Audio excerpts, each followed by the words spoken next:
Place maintenant à l'invité d'André Berkoff sur Sud Radio. On accueille tout de suite Benoît Dutertre, journaliste, producteur à France Musique de l'émission Étonnez-moi Benoît, auteur de romans, d'essais et de ce livre qui nous intéresse aujourd'hui, Les Dents de la Mer, M-A-I-R-E, Souffrance d'un piéton de Paris. C'est publié aux éditions Fayard. Et oui, Benoît Dutertre est un excellent romancier, un très bel écrivain. Et justement, quand on m'a annoncé Les Dents de la Mer, je me suis dit, par Benoît Dutertre, je me suis dit, veut-il... Il a fait un tour des océans, est-il allé en apnée? Non, on n'en parle apnée juvénile, mais quand même. Eh bien, pas du tout. C'est Les Dents de la Mer, effectivement, M-A-I-R-E, Souffrance d'un piéton de Paris. Et je dois dire qu'étant moi-même parisien, et on est un certain nombre de centaines de milliers, voire de millions, je dois dire qu'un certain nombre d'entre nous, et on n'est pas partageons la souffrance du piéton de Paris. Benoît Dutertre, qu'est-ce qui vous a amené à écrire ce livre?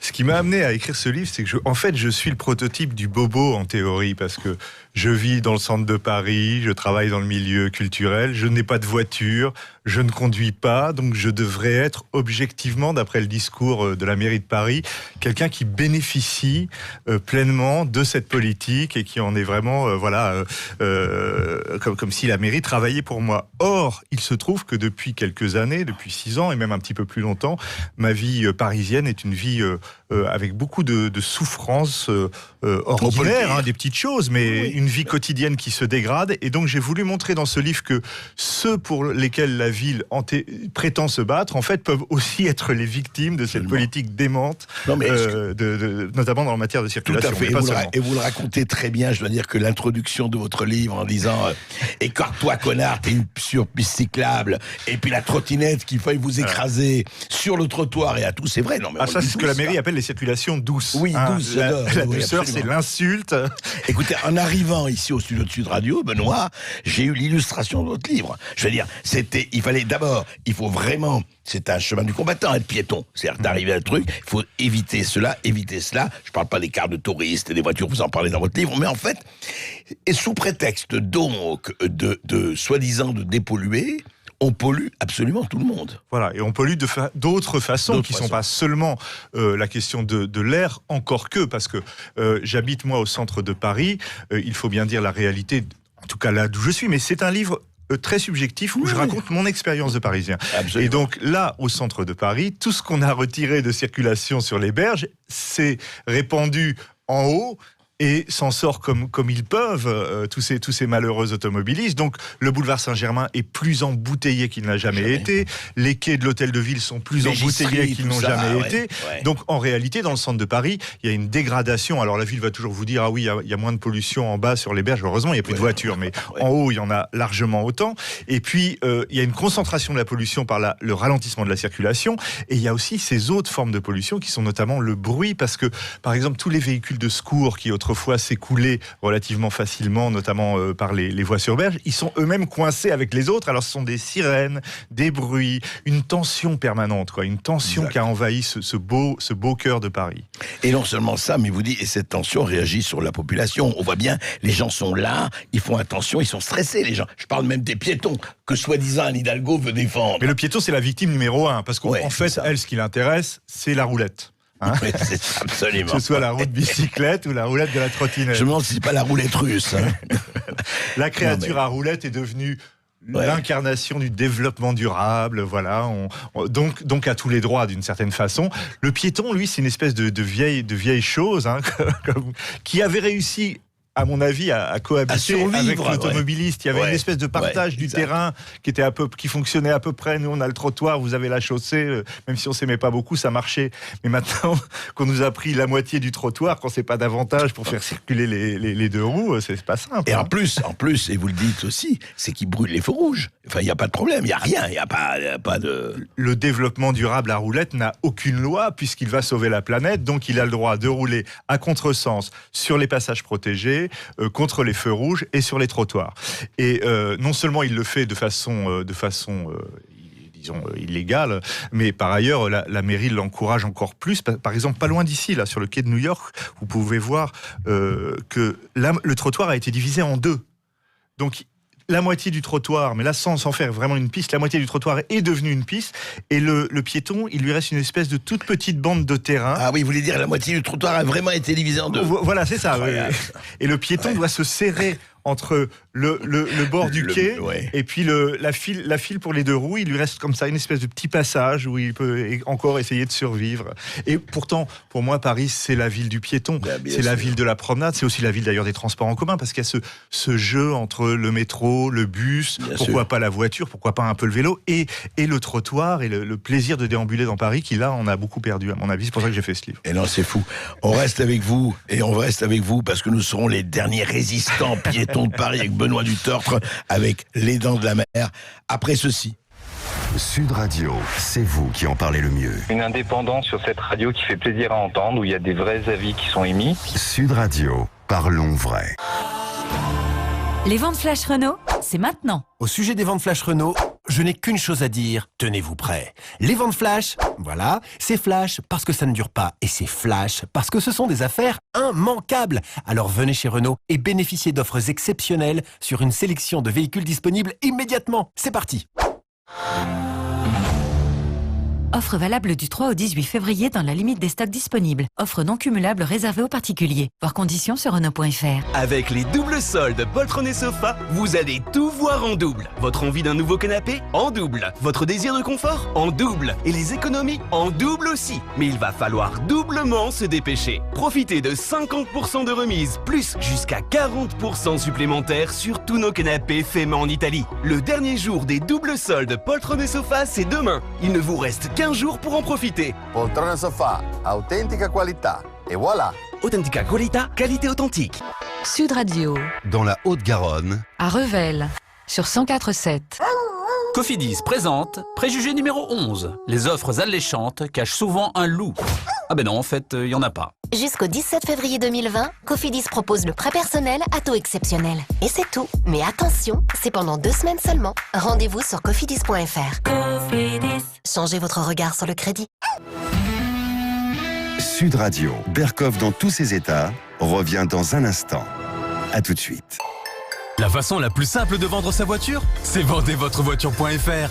Estimez en ligne gratuitement. Prenez rendez-vous et vendez dans une de nos agences. Il y en a plus de 70 en France et forcément une près de chez vous. Rapide, facile et sans contrainte. Rendez-vous sur www.vendezvotrevoiture.fr. La paire.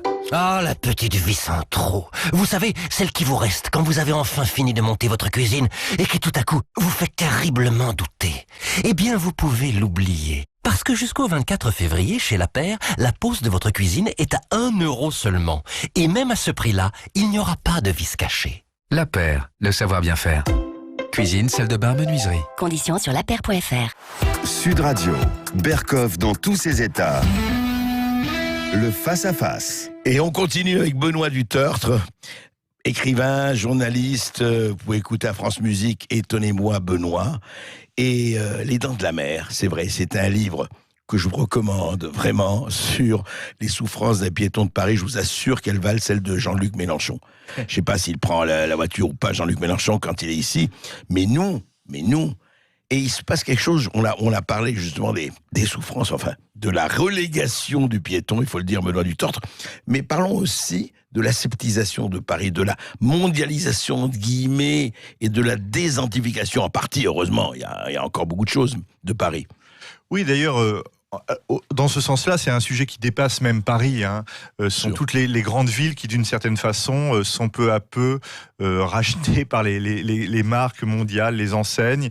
Et d'ailleurs, je dirais, là, pour le coup, c'est pas seulement Anne Hidalgo ou la mairie qui en sont responsables. C'est un phénomène de l'époque.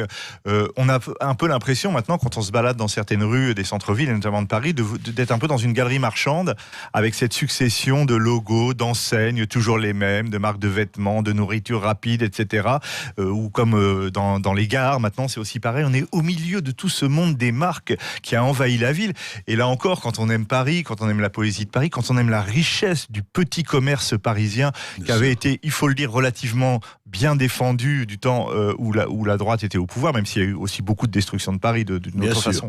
Enfin, il y avait encore le petit commerce. Il y avait le petit commerce. Et aujourd'hui, moi, chaque fois que je vois fermer une épicerie ou un bazar qui devient Dailymonop ou qui devient une autre marque, Starbucks, etc., je suis désolé, parce que là, Paris perd aussi beaucoup, évidemment, de son caractère. Voilà. Non, mais regardez l'île Saint-Louis ou l'île de la Cité, quand même. Oui, alors il y a aussi le côté, alors la touristification, c'est le deuxième élément, c'est Paris bazar à touristes. Alors il se trouve que moi j'habite île de la Cité. Alors les gens disent toujours, ah oui, tu vas pas te plaindre puisque tu habites île de la Cité, mais non, il y a un quartier tout à fait normal et pas si riche que ça dans l'île de la Cité, du côté de la rue d'Arcole où j'habite depuis très longtemps, et j'ai vu le quartier effectivement se transformer en bazar à touristes où les vrais bistrots de quartier sont devenus des bistrots, vous savez, où les vendeurs sont déguisés en français. Du Beaujolais et arrête les gens sur le trottoir, un peu comme à Pigalle. Juste oui, c'est ça, avec les nappes à carreaux. Voilà. Mais il y a pire que ça, et ça j'en parle dans mon livre. La ville, par exemple, a un grand projet de touristification de l'île. Il y a un énorme projet qui avait été présenté par François Hollande et Anne Hidalgo. Et là, alors il s'agit de transformer carrément toute la place du parvis Notre-Dame, c'était avant l'incendie, mais le projet est toujours dans les cartons, en grande base touristique où les touristes arriveraient avec des galeries commerciales qui vont occuper une partie de l'Hôtel-Dieu. Il s'agit de recouvrir le marché aux fleurs d'une cloche de verre, une idée de Dominique Perrault. Le marché aux fleurs, bravo, voilà. Qui est un des plus beaux endroits de Paris. Un des plus beaux endroits de Paris, etc. Et tout ça, alors la ville aujourd'hui prétend, parce que c'est la campagne électorale, qu'elle va lutter contre le tourisme. Sauf que l'augmentation du tourisme, ça faisait partie des projets affiché de la ville au cours des dernières années, et on le voit aussi avec ces autocars pour touristes qui embouteillent partout Paris. On s'en prend beaucoup aux conducteurs d'automobiles individuels, mais le rôle de ces autocars de marque, parce que là encore c'est des marques rouges, verts, etc., avec leur logo, dans la pollution de Paris est très très grave, et ça on pourrait faire quelque chose. Moi chaque fois que je me suis promené dans n'importe quelle ville du monde, j'ai toujours pris les transports en commun de la ville, parce que c'est comme ça qu'on découvre une ville, etc. Sûr. Oui, mais alors il vous dirait, mais on vous dira, Benoît Dutortre, oui, vous êtes gentil, Benoît, mais ça fait travailler le tourisme quand même. Ils sont des 70 millions à venir tous les ans à Paris. Ça fait travailler le commerce, ça fait travailler l'économie. S'il n'y avait pas les touristes, qu'est-ce qu'on ferait ? Oui, je suis pas sûr que le touriste qui fait Paris dans la journée en autobus, Paris Euro Disney en général, c'est ces deux étapes qui se suivent. Hein. Il y a quelquefois Versailles en plus, qui va s'arrêter 1 heure dans un quartier il va pas flâner, vous voulez dire. Non, il va pas flâner, il va pas rentrer dans Paris, il va pas faire marcher le vrai commerce parisien. Enfin, je sais pas. En tout cas, tout ça n'est pas très drôle. Voilà. Mais est-ce que c'est, alors à votre avis quand même, l'avis d'écrivain et du journaliste, est-ce que c'est une volonté réelle d'aseptiser ? C'est quoi ? C'est que ce qui est étonnant, c'est qu'on comprend pas, sous couvert de dire mais oui, le piéton, l'écologie, etc. On est en train de vider de sa substance une ville, et la ville, c'est 2000 ans d'histoire, hein, c'est Lutèce, c'est tout cela. C'est pourquoi. Je crois qu'il y a le problème de fond, c'est que nos élus parisiens, en particulier la maire de Paris, d'une certaine façon, se prennent aujourd'hui pour des prophètes. Ils ne sont pas là pour gérer la ville, ils sont là pour assurer le bien de l'humanité. C'est pour ça que moi, je dis dans mon livre, j'aime bien un maire modeste qui va se contenter son boulot, de rendre la ville agréable, praticable, circulable et tout ce que vous voulez, Là, non, la mairie, elle travaille pour sauver l'humanité. Elle ne cesse pas de le dire. Et chaque Parisien doit être enrôlé par ce combat municipal au service de l'humanité tout entière. En fait, c'est Greta Thunberg à l'hôtel de ville. Quoi. Absolument. Et d'ailleurs, finalement, c'est quoi l'horizon que nous donne la ville dans ses documents de com et dans ses discours ? C'est oui, vous allez voir, Paris va être beaucoup plus doux, ça va être beaucoup plus agréable à vivre. Mais la réalité, c'est qu'on a vécu 6 ans de chantier, d'enfer, de travaux, etc. au nom du bien qui viendra peut-être un jour. Et là, maintenant, Anne Hidalgo, dans la campagne électorale, nous dit « Ah non, 6 ans, c'est pas assez pour mettre Paris à l'heure de l'écologie. Il faut encore 6 ans d'adaptation de la ville. » Donc ça fait 12 ans de souffrance de moi, pauvre Parisien, dans l'espoir que peut-être cette ville va devenir enfin, à l'horizon, plus écologique et plus humaine. Et c'est attendez, beaucoup 12 ans dans une ville. Maintenant, mais vous avez vu quand même pendant une période, les travaux, il y avait 7000 chantiers dans Paris. 7000 chantiers. Mais alors ça, c'est aussi le côté très pervers de cette politique, parce que je crois que, me souvenir quand même, j'ai assez bien observé depuis fort longtemps, que les chantiers autrefois étaient quand même contrôlés par la municipalité. Dit, c'est pas nous les chantiers, il y a les câbles, il y a les machins. Mais c'était quand même contrôlé par la municipalité pour se produire à des moments favorables, pour ne pas être mis en place pendant des mois alors que le chantier n'a pas démarré, ce qu'on voit souvent dans Paris, etc. Ça arrivait aussi pendant les vacances, on faisait des chantiers qu'on faisait pas en période de grande activité. Aujourd'hui, tout le temps. Parce que la mairie a un projet qui est même pas caché, qui est avoué. Elle veut pourrir la vie des automobilistes. C'est ça. Donc c'est quelque chose d'assez pervers. Pour faire le bien, là encore, on va rendre votre vie impossible. Et d'ailleurs, on a dit ici, dans Bercom, dans Sud Radio, une merveilleuse vidéo d'Anne Hidalgo, au moment des feux de fin d'année, là. Ouais. Il disait, alors, qu'est-ce que vous prouvez aux taxis? Il dit, c'est très simple, les taxis, ça va être très bien pour vous. On va supprimer toutes les voitures. Comme ça, les Parisiens vont être obligés de prendre des taxis. Elle l'a dit avec un grand sourire. Comme ça, bah oui. Peut-être qu'il y aura des subventions pour prendre le taxi, on sait jamais. Et puis on voudrait tous aussi nous faire monter sur des vélos. Moi j'ai vu un jeune bobo qui était indigné de ce que je lui disais. Il me disait, mais enfin les gens n'ont qu'à prendre le vélo. Mais tout le monde n'a pas envie de prendre le vélo. Les vieux, pour pas dire, pas parler politiquement correct, ont pas envie de prendre le vélo. Les femmes enceintes n'ont pas envie de prendre le vélo. Les gens qui... puis moi d'ailleurs, j'ai pas envie de faire du vélo. J'ai pas envie d'entrer dans cette aussi... Vous savez, ça rejoint la logique de l'entretien de soi, tout ça. Oui, c'est ça. Le développement de soi. Alors, le vélo, c'est pas... non, mais ce qui est extraordinaire, c'est ça. Mais je crois que là, vous avez raison, et vous en parlez dans votre livre. C'est voilà, on veut sauver l'humanité, on veut jouer les prophètes, etc. Mais ce qui est le terrifiant, quotidien ne compte pas, en fait. Ce qui est terrifiant, et puis, on a oublié de parler quelque chose. 6 milliards d'euros de dette. La ville de Paris. Bien sûr. Pas mal. Bien sûr. 6 milliards d'euros de dette, ce qui n'est pas rien. Pour une ville qui a toujours été riche et jamais endettée pendant très longtemps. Hein. Je veux dire, il faut le dire, jusqu'à Tibéri, s'était pas endetté. Après, bon, on va pas rentrer dans les querelles droite-gauche, mais enfin, le petit quand même. Alors, provocation, mais moi, j'aimais bien chez Tibéri ce côté, il était maire de Paris, il n'était pas sauveur de l'humanité. Voilà. Oui, absolument. Voilà. Ce qui est pas.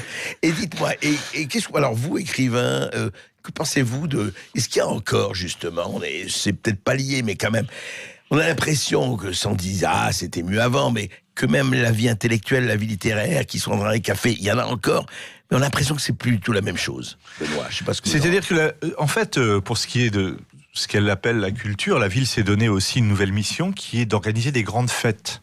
Oui, c'est ça. Des fêtes à l'extérieur. Ouais. Ils se prennent, je crois, un peu brésiliens d'ailleurs. Il y a souvent des tambours brésiliens. C'est le technoparade. Voilà. Pride, alors c'est la technoparade, c'est la gay pride, c'est beaucoup d'autres encore. Mais c'est aussi, moi j'habite donc près de l'hôtel de ville, et c'est tous les jours sur le parvis de l'hôtel de ville, il y a une fête, une célébration, la journée de l'eau, la journée de l'air, la journée de l'Europe, la journée des femmes. Au Champ de Mars, c'est un peu pareil, une espèce d'animation de l'extérieur permanente pour englober, voilà, les Parisiens dans ce festivisme, comme disait Philippe Muret. Ouais. Mais pour moi, là encore, le rôle de la ville, c'est pas ça, c'est pas d'organiser des fêtes dehors partout, c'est simplement d'assurer la vie des théâtres, des cafés, des lieux qui ont toujours accueilli la vie intellectuelle sans que la ville ait besoin de s'en mêler et de se transformer en organisateur, en gentil organisateur de spectacles. Et dans le même temps, dès qu'une boîte de nuit veut s'ouvrir, on dira attention, vous faites du bruit, fermez à minuit ou à 1h du matin. Parce qu'il y a ça aussi. Il y a ce côté, nous qui avons connu le palace et les bains-douches. Et voilà, quand même, la bohème qui restait encore un peu autour des halles. Voilà. Non mais c'est vrai qu'il y a une volonté d'aseptisation. Et alors, que pensez-vous de quelqu'un qui me disait, mais vous savez, depuis que, bon, et c'est bien, je dis pas que c'est pas bien d'interdire de fumer, mais depuis qu'il y a tous ces règlements un peu hygiénistes, est-ce que ça a perdu aussi de son éclat ou pas, à votre avis? Vous savez, j'aime beaucoup le système japonais dans ce domaine. Vous savez, au Japon, on n'a pas le droit de fumer dans la rue, mais on a le droit de fumer à l'intérieur. Ah, c'est pas mal. Il y a juste des petites zones, donc les trottoirs ne sont pas envahis de mégots, etc. Et puis les gens ne sont pas là comme s'ils étaient traqués pour aller fumer leurs cigarettes dehors. Non, il y a des toutes petites zones fumeurs sur les trottoirs extérieurs, avec des cendriers. D'accord. Et par contre, à l'intérieur des cafés, etc., parce que c'est une habitude, une tradition. Bon, beaucoup d'auditeurs ne seront pas d'accord, mais enfin, on laisse faire. D'accord. Mais c'est bien. Et dites-moi, vous avez eu déjà des réactions de la mairie ou autre sur votre livre? J'ai eu quelques réactions de quelques personnes qui sont dans la campagne électorale, pas du côté d'Anne Hidalgo, mais... Comment réagissent-ils, oui? Écoutez, du côté des Républicains, j'ai eu des contacts qui étaient assez sympathiques, je dois dire, mais qui n'ont pas été plus loin que ça. Après, moi, je vais vous dire, je suis pas dans la campagne. Je raconte ma vie quotidienne dans ce livre de piéton. Je raconte une évolution générale, d'ensemble. Mais on est en pleine campagne électorale. Et je ne crois pas, malheureusement, que, en tout cas, pour parler de ceux dont on parle le plus, que ni Benjamin Griveaux, ni Cédric Villani vont aller à contre-courant de cette campagne. Au contraire. Ce qui est effrayant dans cette campagne, c'est qu'ils veulent tous... Non, ils veulent aller plus loin. C'est-à-dire qu'ils ont cru comprendre que le vélo s'était branché, ils veulent faire encore plus de vélo. Et maintenant, comme vous savez, Benjamin Griveaux, lui, il veut carrément supprimer la gare de l'Est. Absolument. Pour créer un Central Park à la française. Alors j'adore toujours ces références. Et Villani, c'est la gare du Nord. Et Villani veut mettre la gare du Nord en Seine-Saint-Denis. Tous ces gens n'aiment pas Paris, parce que Paris, c'est une merveille de cohérence et d'architecture. Qu'on aime ou qu'on n'aime pas Haussmann, il a fait une œuvre étonnante. Et supprimer ces gares qui font partie de l'architecture même de Paris, de sa composition, avec leurs brasseries, avec les quartiers adjacents, etc., c'est vraiment prouver qu'on ne comprend pas et qu'on n'aime pas Paris. C'est vrai. Et en tout cas, restez avec nous, Benoît Dutertre. On va parler avec les auditeurs de Sud Radio. Oui, justement. Alors d'abord, je vais rappeler quand même la référence de votre ouvrage, Les Dents de la Mer, MAIRE, Souffrance d'un piéton de Paris. C'est publié chez Fayard et signé donc de notre invité, Benoît Dutertre, qui reste avec nous, et André Berkoff d'ailleurs sur Sud Radio. Vous nous appelez dès maintenant, 0826 300 300. Vous êtes peut-être parisien, vous avez vu votre ville changer. Vous êtes peut-être bordelais, tiens, pourquoi pas. Est-ce que c'est devenu plus dangereux d'être piéton à Bordeaux, Marseillais, pareil, pourquoi pas. Toulousain, toutes les villes de France et de Navarre sont les bienvenues dans Berkoff dans tous ces états. Est-ce que c'est devenu la galère pour les piétons dans les centres-villes? À tout de suite sur Sud Radio. La République en marche arrière. Et Paris occupé, Paris libéré, Paris comment? On va le retrouver comment après ces municipales? On en parle avec Benoît Dutertre et vous, auditeurs de Sud Radio. Et je rappelle que Benoît Dutertre est l'auteur de ce livre Les Dents de la Mer, MAIRE, Souffrance d'un piéton de Paris, publié chez Fayard. 0826 300 300. On accueille tout de suite Jean-Paul qui nous appelle de Draguignan. Oui, bonjour Jean-Paul. Oui, bonjour André, bonjour à votre invité et aux autres auditeurs. Voilà, je voulais témoigner sur l'affaire Mila, cette jeune fille dont on parle depuis plusieurs jours maintenant. Et comment dirais-je, suite aux propos de Madame Belloubet, ceux de Ségolène Royal, voire même ce matin ceux de Madame de Menton dans l'émission précédente, qui trouvaient que ces propos étaient inqualifiables. Je trouve que c'est facile de donner cette gamine en pâture comme ça, comment dirais-je, dans les radios. Et Ségolène Royal qui vient en mer en tape dure, vouloir lui apprendre, l'éduquer et ainsi de suite. C'est tout simplement lamentable. Par contre, on n'entend jamais personne dire aux jeunes qui l'ont insulté, qui l'ont traité de sale lesbienne et j'en passe, et des meilleurs, s'offusquer de cela. Voilà. Alors moi je pense que maintenant ça suffit et il faut savoir ce que l'on veut défendre dans notre pays. Si on veut défendre une cohésion sociale ou si on veut tout leur laisser. Si on veut tout laisser aux islamistes et aux petits fouteurs de merde, parce qu'il n'y a pas d'autre mot à un moment donné de la société, eh bien ils ont qu'à le dire ouvertement et qu'on leur laisse tout. Voilà. Parce que peut-être qu'on peut trouver les propos de cette jeune fille disproportionnés. Et encore, il faut savoir ce qu'elle a subi. Et la liberté d'expression, c'est la liberté d'expression pour elle aussi. Absolument. Voilà. Y compris la liberté de critiquer une religion quelle qu'elle soit. Moi, Jean-Paul, je vais vous dire, je suis d'accord avec vous et je ne sais pas ce qu'on a dit dans les médias. Moi, je l'ai dit, en tout cas ici à Sud Radio, nous avons vraiment une liberté d'expression totale.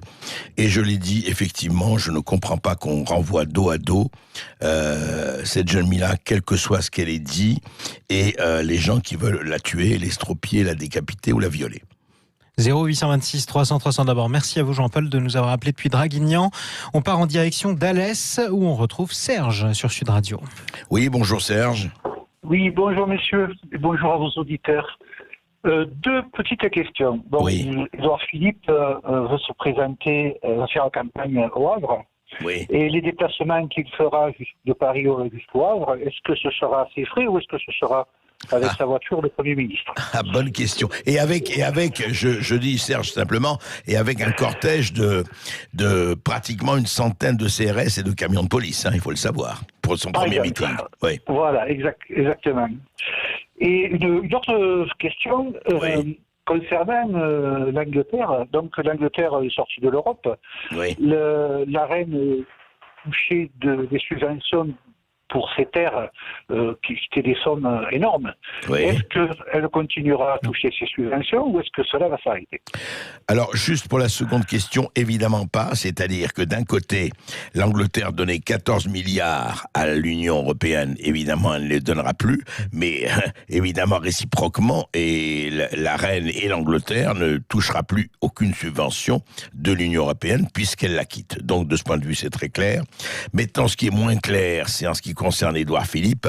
Est-ce qu'effectivement, sa campagne sera payée par ses propres deniers ou par les deniers de l'État, étant donné qu'il reste Premier ministre?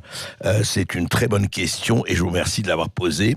On se pose tous la question parce que son premier meeting, je le répète, qui est allé au Havre, il y avait quand même toutes les forces de police, etc. Et incontestablement, on va dire, mais puisqu'il est Premier ministre, c'est tout à fait normal qu'il soit accompagné, escorté, voiture de fonction, police, service d'ordre, etc.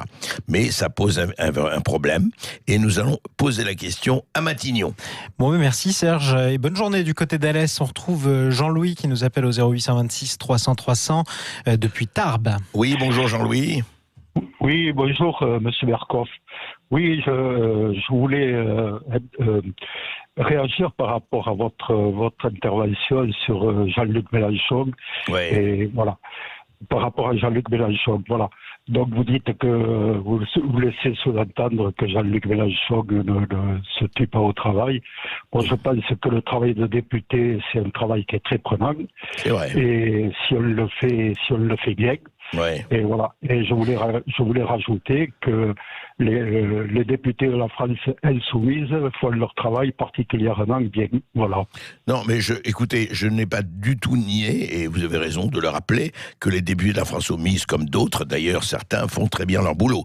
Ça, je ne dis pas. Je dis simplement que je crois qu'il ne faut pas trop se plaindre de la fatigue énorme, etc. Tous font du travail. Moi, ce que j'ai critiqué, mais je dirais plutôt gentiment que méchamment, c'est vrai que c'est la satire, mais j'ai dit que je ne comprends pas très sincèrement là qu'on se plaigne.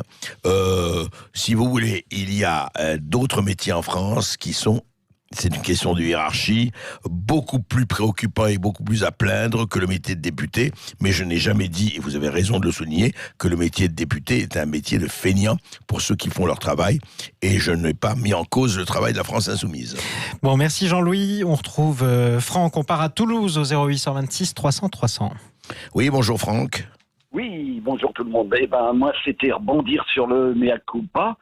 Alors, je trouve que vraiment, la République, l'ARN, c'est vraiment la rue de mouton parce que c'est Monsieur le Président, il dit, faut faire preuve d'humanité.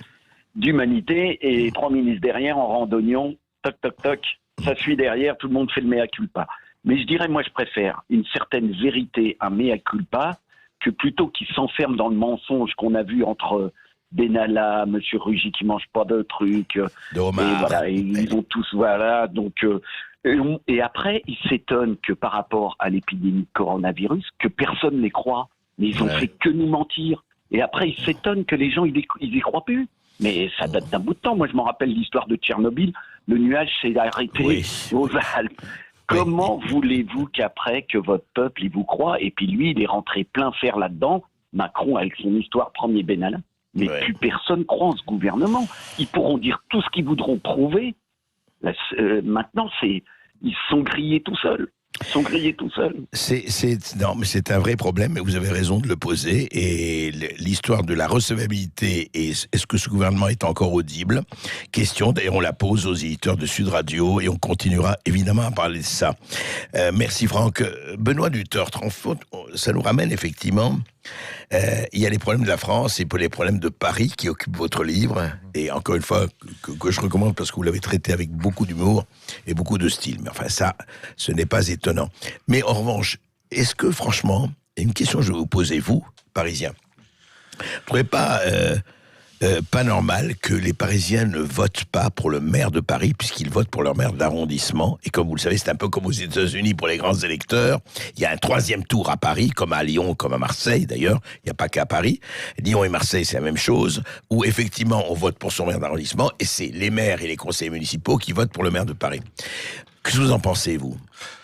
Effectivement, je trouve le système parisien un petit peu compliqué, puisqu'on sait qu'on peut être maire en ayant moins de voix que son adversaire. Ce qui a été le cas d'Anne Hidalgo. Ce qui a été le cas. Donc c'est effectivement une exception qu'on ne comprend pas très très bien.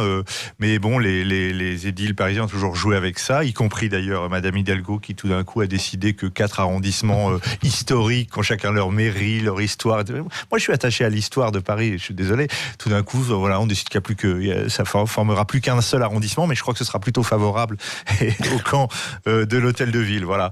Mais ce que je voudrais dire aussi, juste en un mot, c'est que j'entendais tous ces auditeurs de toute la France, et notamment du sud de la France, comme il se doit, c'est que vraiment, il y a un truc aussi dans l'histoire de France, c'est que le modèle parisien a tendance à s'étendre partout. Vous savez, au 19e siècle, toutes les villes créaient leur boulevard haussmannien, leur gare avec leur brasserie, etc., jusqu'au même en Afrique du Nord. Et aujourd'hui, malheureusement, j'ai parfois l'impression que le modèle parisien de l'espèce de fanatisme de la transformation de la ville au nom du développement durable s'impose dans beaucoup de villes où on s'efforce de réduire les entrées de circulation. Le modèle parisien, même le mauvais modèle, s'imprime dans les villes. Et ça continue pareil. On voit aujourd'hui à Bordeaux, dans d'autres villes, que tout a été fait pour compliquer la circulation, pour rendre la vie des automobilistes dure, pour favoriser à tout prix les 2 roues, etc. Voilà, c'est partout pareil. C'est comme ça, c'est l'histoire de France. Non mais c'est vrai. Et c'est vrai que autant c'est magnifique quand c'est le Paris de Haussmann ou le Paris médiéval ou le Paris, enfin tous les Paris qu'on connaît, etc. Mais est-ce que vous pensez quand même que c'est inéluctable, Benoît Duterte, ce que vous décrivez là, et qui quelque part fait peur, mais enfin on le ressent, en tout cas beaucoup de gens le ressentent comme vous, est-ce que c'est inéluctable ou il y aura des moyens de l'entraver, au-delà même du facteur humain ? C'est pour l'instant, surtout c'est démesuré, c'est fanatique, c'est ça le problème. Moi, je dis pas qu'il faut pas qu'il y ait moins de voitures, qu'il y ait plus de vélos, pourquoi pas, qu'on lutte pour effectivement le climat, etc.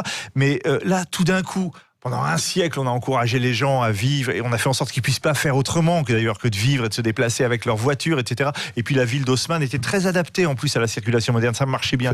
Et tout d'un coup, après un siècle d'évolution dans un sens, on décide en 5 ans ou en 10 ans de faire carrément marche arrière et on lance comme ça des projets qui ne sont pas dans la mesure, qui sont pas dans la prise en compte de la vie quotidienne, etc. Je veux dire, Anne Hidalgo a contribué aussi à densifier certains quartiers de Paris en faisant des constructions à des endroits qui n'auraient pas dû être construits, mais par contre tout d'un coup, parce qu'on est en campagne électorale, elle nous annonce qu'on va planter carrément 170 000 arbres et faire des forêts. Moi je veux pas qu'on fasse des forêts, je veux qu'on entretienne les jardins publics. Vous avez vu que le pont de l'Alma doit être rendu jardin. Mais arrêtez ces slogans, ces grands machins, entretenez les trottoirs, entretenez les jardins publics, entretenez la beauté de Paris, faites en sorte qu'on ait toujours plaisir à se promener dans Paris, faites en sorte qu'au lieu d'avoir simplement des caméras qui sont là pour donner des contraventions, on ait à nouveau des gens qui contrôle un petit peu la circulation dans la ville, ce qui résoudrait beaucoup des problèmes d'embouteillage, etc., etc. Soyons simples, concrets, pratiques, au service vraiment de la vie quotidienne. Mais justement, pour au service de la vie quotidienne, ce qui est étonnant, c'est on a l'impression, c'est là comme ailleurs, là comme on parlait au début de cette émission, je parlais du gouvernement Macron et des rétropédalages au sujet de mesures, on a l'impression que c'est vrai à la mairie de Paris comme ailleurs, qu'il y a des gens, vous savez, des contrôleurs de gestion, cost killing, comme disent les Américains, qui sont sur des tableaux Excel et qui prennent des mesures et qui voient rien de la ville et qui disent allez on va faire ça et ça et ça sans du tout voir ce qui se passe au niveau de la rue, quoi. Et c'est exactement pour ça que j'ai voulu écrire ce livre, c'est parler vraiment de ce que c'est aujourd'hui simplement que de se promener dans Paris, d'aller faire ses courses dans Paris, de voir la transformation des quartiers dans lesquels je vis. Et dites-moi, vous êtes alors optimiste ou pessimiste, Benoît Duterte ? Après avoir écrit ce livre, et après vous êtes toujours parisien et plus que jamais, vous êtes optimiste ou pessimiste ? Écoutez, je suis pas très très optimiste pour ce qui concerne les élections, puisque comme je vous ai dit, une grande partie des adversaires de l'équipe actuelle a des projets qui sont à peu près les mêmes, voire pires. Donc je suis pas très optimiste. Par contre, je veux dire, quand je fais une tribune dans le Figaro sur la condition du piéton, ou quand je sors ce livre, je nombre de témoignages, de retours de personnes qui partagent la même chose et qui forcément, ou bien souvent, n'ont pas vraiment l'occasion de l'exprimer, ça me fait très plaisir parce que malheureusement, d'une certaine façon, beaucoup de médias sont aussi dans le jeu de cette espèce de langue de bois du développement durable qui doit tout remplacer, tout éliminer, devenir la seule préoccupation de tout le monde et pour l'éternité. Faut se calmer un peu. Pensons que vivre dans une ville, c'est simplement aussi tous les aspects de la vie concrète. Voilà pourquoi il faut lire le livre de Dutertre et surtout se battre, Parisiens, se battre. Et puis tous les autres aussi. Et on rappelle la référence d'ailleurs de l'ouvrage de notre invité Benoît Dutertre, Les Dents de la Mer, MAIRE, souffrance d'un piéton de Paris, publié chez Fayard. Merci à vous d'être intervenu sur Sud Radio. Merci André Berkoff. On retrouve demain, à midi. À quelle heure déjà ?